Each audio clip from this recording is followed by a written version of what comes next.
गुरुग्राम से इस वक्त एक बड़ी खबर आ रही है। ईडी ने आईआरओ और M3M मामले में दिल्ली और गुरुग्राम में 7 जगहों पर छापेमारी की है। ये छापेमारी निवेशकों और फ्लैट खरीदारों के निवेश किए गए पैसों की धोखाधड़ी मामले में हुई है।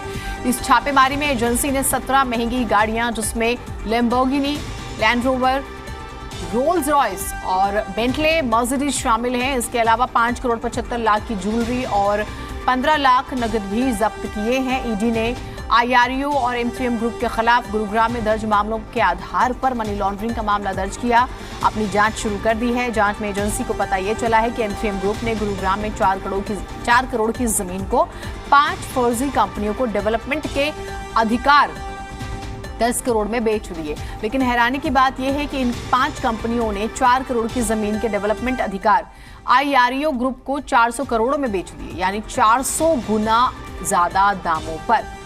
आईआरओ ग्रुप की बात करें, इसे 400 करोड़ मिलने के बाद इन 5 कंपनियों ने ये पैसे M3M ग्रुप के पास दूसरी फर्जी कंपनियों के जरिए ट्रांसफर कर दिए, यानी सिर्फ ये दिखाने के लिए कि इन कंपनियों का M3M से कोई कनेक्शन नहीं है, जबकि M3M ने भी ये दावा किया था कि ये 5 कंपनियों के साथ भी उसका कोई संबंध नहीं है।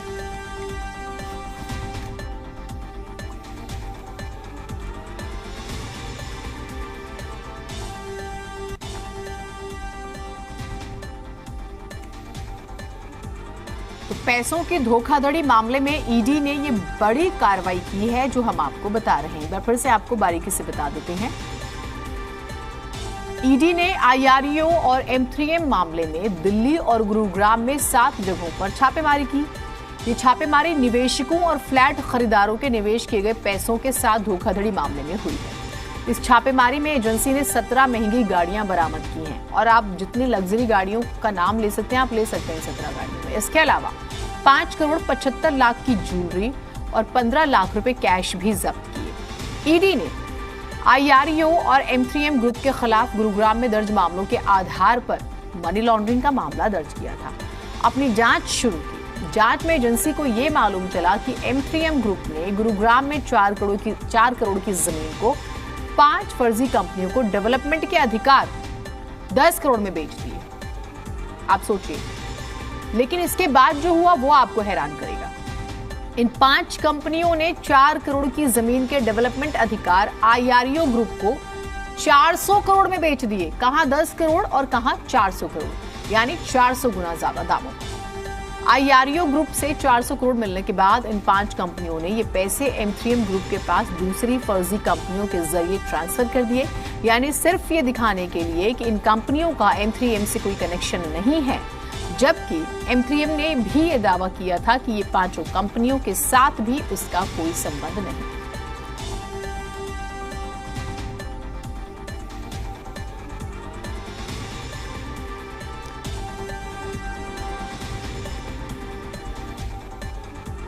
तो आप सोचिए कितना बड़ा एक स्कैम हुआ है गुरुग्राम में, जिसका हम जिक्र कर रहे हैं, और कैसे पैसे जो हैं निवेशकों के बर्बाद किए जाते हैं। देवेंद्र हमारे साथ, हमारे सहयोगी जुड़े हुए हैं। देवेंद्र, जरा ये बताइए, कहां 10 करोड़ कहां 400 करोड़ रुपए, मतलब इतनी आसानी से कैसे इतना बड़ा फर्जीवाड़ा कर दिया इन्होंने? देखिए, बिल्कुल ईडी की तरफ से जो रेड की गई थी अलग अलग 7 जगहों पर, उससे दस्तावेज बरामद हुए, और उसके आधार पर जिस तरह की जो चीजें वहां से ईडी ने बरामद की है, निश्चित तौर पर वो कहीं ना कहीं एक बड़ा सवाल खड़ा करती है कि किस तरह से 4 करोड़ की जमीन को 400 करोड़ में बेच दिया, और किस तरह से अलग अलग 5 कंपनियां बनाकर उनके मार्फत वो रुपए ट्रांसफर किए गए।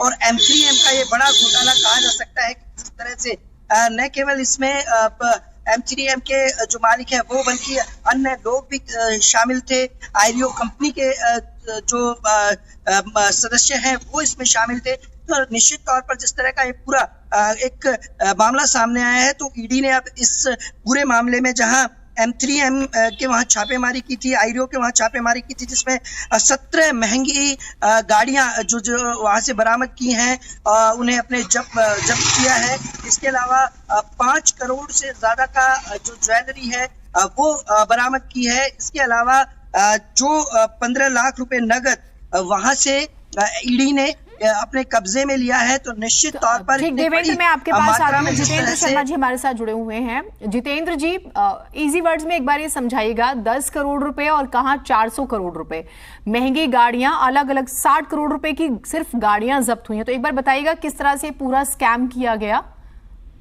देखिए, ये काफी पुराना मामला है जिसमें जो बायर्स थे और जो इन्वेस्टर्स थे वो लगातार शिकायत कर रहे थे कि किस तरह से एमसीएम ग्रुप और आईरियो ग्रुप जो है उनके साथ धोखाधड़ी कर रहा है। इस ग्रुप ने काफी सारे प्रोजेक्ट्स थे, जमीन थी जिसको डेवलप करना था और उसके नाम पर इन्वेस्टर से और बायर से पैसा लिया था, लेकिन उसको डेवलप करने की बजाय इन्होंने उस पैसे को शिप ऑन कर लिया, अपनी दूसरी कंपनियों में डाइवर्ट कर दिया।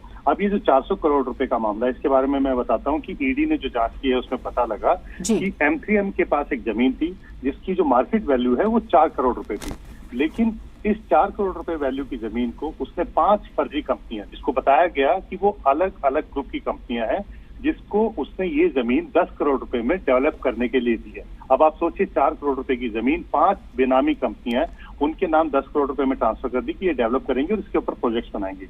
उन 5 कंपनियों ने इस जमीन को 400 करोड़ रुपए में आईरियो ग्रुप को ट्रांसफर कर दिया और कहा कि अब आईरियो ग्रुप इसको ट्रांसफर करेगा। और जैसे ही 400 करोड़ रुपए उन 5 फर्जी कंपनियों को मिले, उस पैसे को अलग अलग कंपनियों के जरिए वापस M3M के खातों में डाल दिया गया।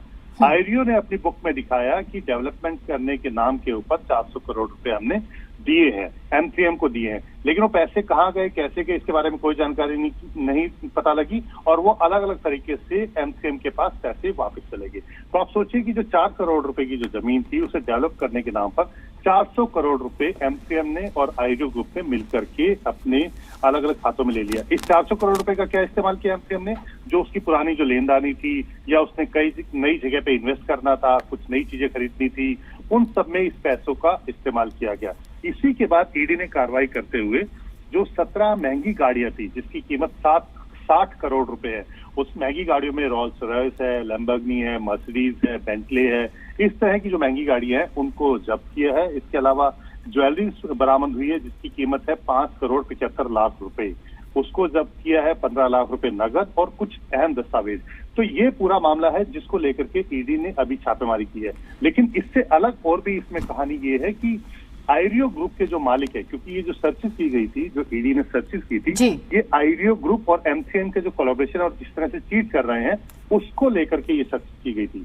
आईरियो ग्रुप के जो मालिक है ललित कुमार गोयल, उनको ईडी ने नवंबर 2021 में गिरफ्तार किया था इन्वेस्टर्स और बायर्स के साथ धोखाधड़ी के आरोप में। अब कहानी यहीं पर खत्म नहीं होती, क्योंकि इसके अंदर जो दूसरा पहलू निकल करके आता है कि किस तरह से ये गिरफ्तार होने के बाद भी जुडिशरी को मैनेज करने में लगे हुए हैं। 17 अप्रैल को हरियाणा की विजिलेंस ब्रांच ने एक मामला दर्ज किया था। सुधीर कुमार परमार हैं जो कि सीबीआई और ईडी मामलों के जज हैं। इनके पास जो M3M ग्रुप के जो केसेज हैं वो इनके पास सुनवाई के लिए जाते हैं और आईरियो ग्रुप है इनके पास जाते हैं। अब ललित कुमार जो गोयल के रिश्तेदार हैं सुधांशु मित्तल, जो कि बीजेपी के बड़े नेता रहे हैं, उन्होंने मिलकर के बकायदा FIR के अंदर मेंशन है, इस बात का जिक्र किया गया है कि किस तरह से ललित कुमार गोयल ने राहत देने के लिए उनके केस में 5 करोड़ रुपए जज को दिए।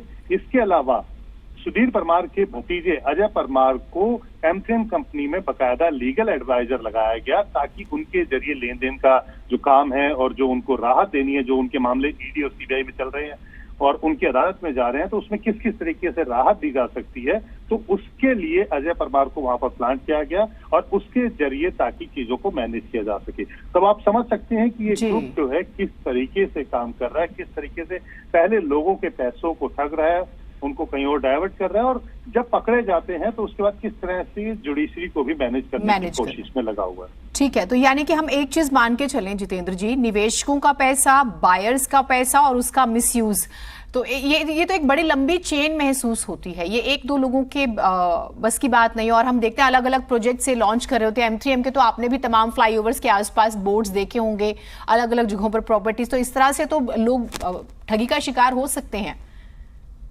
बिल्कुल सही कहा आपने, क्योंकि जब इन्होंने अपने ग्रुप को लॉन्च किया था और उसके बाद बड़े बड़े वादे किए थे और कहा था कि हम दिल्ली NCR के आसपास जो है बड़े बड़े प्रोजेक्ट्स लेकर के आएंगे, बड़ी सोसाइटीज बनाएंगे, रेजिडेंशियल कॉम्प्लेक्सेस बनाएंगे, तो उसकी वजह से जो बायर्स थे और जो इन्वेस्टर्स थे वो इस कंपनी में निवेश करने लगे थे।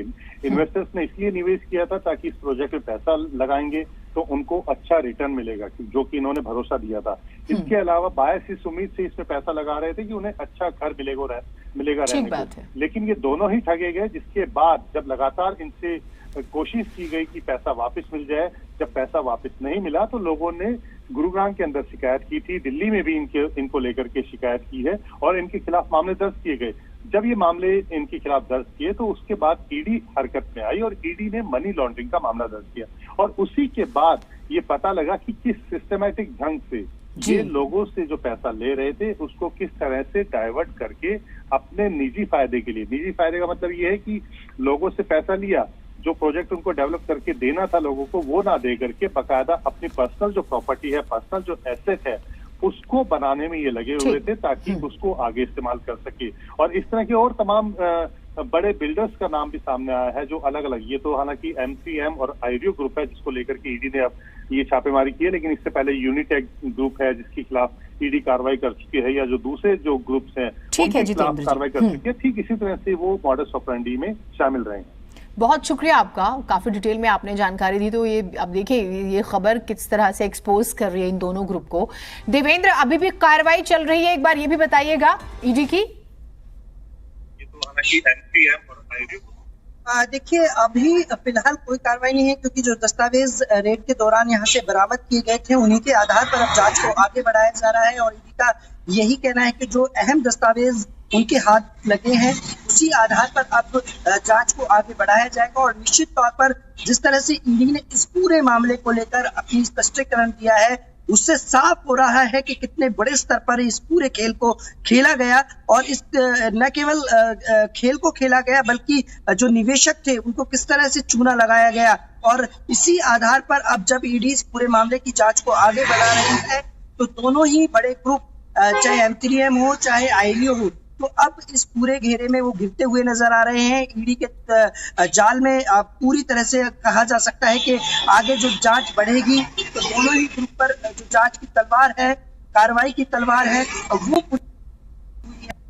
देखना ये होगा कि ईडी के हाथ जो दस्तावेज लगे हैं उसमें क्या निकल कर आता है, कितने वो अहम सबूत हैं, क्योंकि अभी तक जो स्पष्ट किया है ईडी की तरफ से उसमें कहा जा सकता है कि इस पूरे खेल को उजागर कर दिया गया है, उसको साफ कर दिया गया कि किस तरह से ये पूरा खेल खेला गया। जी, तो यहाँ पर ये बात स्पष्ट है और अब महत्वपूर्ण ये है कि इसके बाद लोगों के मन में किस तरह से जो है सवाल आएंगे, क्योंकि बहुत से लोग हैं जिन्होंने M3M के तो बोर्ड, देवेंद्र आपने भी देखा होगा अलग अलग, न सिर्फ हम नोएडा एक्सटेंशन की बात करें, ग्रेटर नोएडा की बात करें, गुड़गांव की बात करें, यहाँ पे इनके प्रोजेक्ट्स हैं। तो अब तो एक जहन में सवाल होगा कि इन्होंने और ना जाने कहाँ कहाँ कितने बड़े स्कैम्स किए होंगे।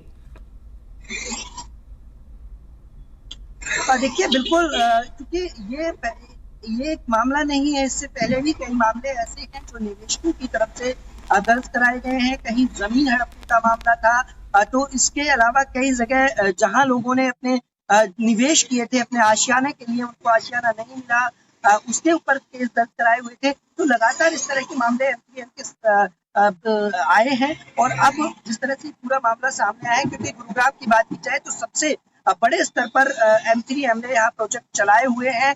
अधिकांश, चाहे सोना रोड की बात की जाए, चाहे एक्सटेंशन गोल्ड कोर्स रोड की बात की जाए, इन तमाम जगहों पर ये ऐसी लोकेशंस हैं जो ये ऐसे हाई प्रोफाइल एरिया हैं जहां बेशकीमती।